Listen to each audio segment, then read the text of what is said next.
Hexagone Actualité. Outre-mer News, je me trouve en compagnie de Babette de Rouzières, candidate aux élections législatives à la 9e circonscription des Yvelines. Alors nous sommes à mi-parcours de cette campagne, Babette de Rouzières. Comment ça se passe? Oh, ça se passe très bien. C'est une campagne qui a été très courte. Hein. Faut pas se leurrer, c'est très très court, mais qu'est-ce que c'est encourageant de voir les gens, discuter avec eux, aller de marché en marché, d'immeuble en immeuble, de parcourir cette circonscription qui est riche, qui est grande, qui est magnifique. J'ai l'impression de parcourir une petite France et je suis très heureuse de faire ça. Et vraiment, le point essentiel, c'est partager avec les habitants de la 9e Circo. Alors évidemment, quand on parle de la 9e circonscription, il y a énormément de communes. Ça représente combien de communes? Ça représente 88 communes. Mais les communes sont magnifiques. J'ai rencontré les habitants de ces communes. Et puis surtout, ce sont des communes fleuries. Ça appelle à la joie de vivre, à la sérénité. J'ai eu l'occasion de rentrer dans des propriétés magnifiques, de rencontrer les gens qui me considéraient comme si j'étais dans leur vraie famille, m'invitaient à prendre le thé, etc. J'ai passé vraiment un excellent moment. Nous sommes presque à la fin de la campagne, mais je peux vous assurer que c'est une très belle campagne. Et quels ont été les thèmes que vous avez abordés lors de cette campagne? J'ai apporté plusieurs choses parce qu'à l'écoute des gens, j'ai remarqué qu'il y a un problème de transport.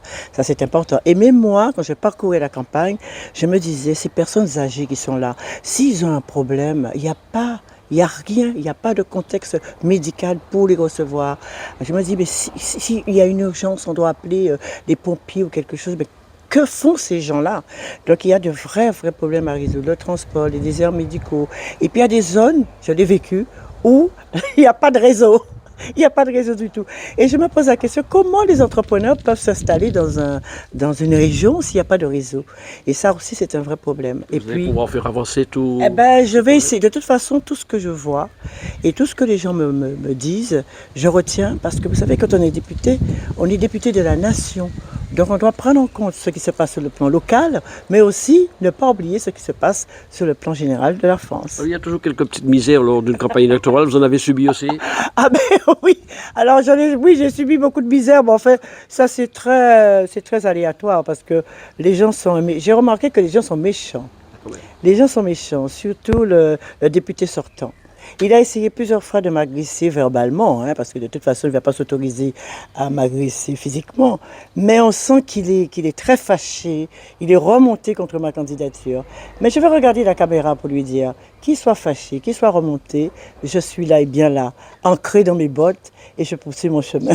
Très optimiste donc pour le 12 juin prochain. Ben, le 12 juin, c'est le peuple qui décide, c'est pas moi.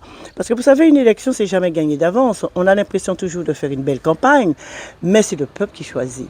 Alors je leur dis, le 12 juin, eh bien, choisissez une candidate du renouveau, une candidate qui va régler vos problèmes, qui apportera votre voix sans langue de bois et qui vous apportera surtout des solutions. Outremernews.fr, le site de l'actualité Outre-mer, 24 heures sur 24 et 7 jours sur 7. Retrouvez la chaîne Outremer News sur YouTube.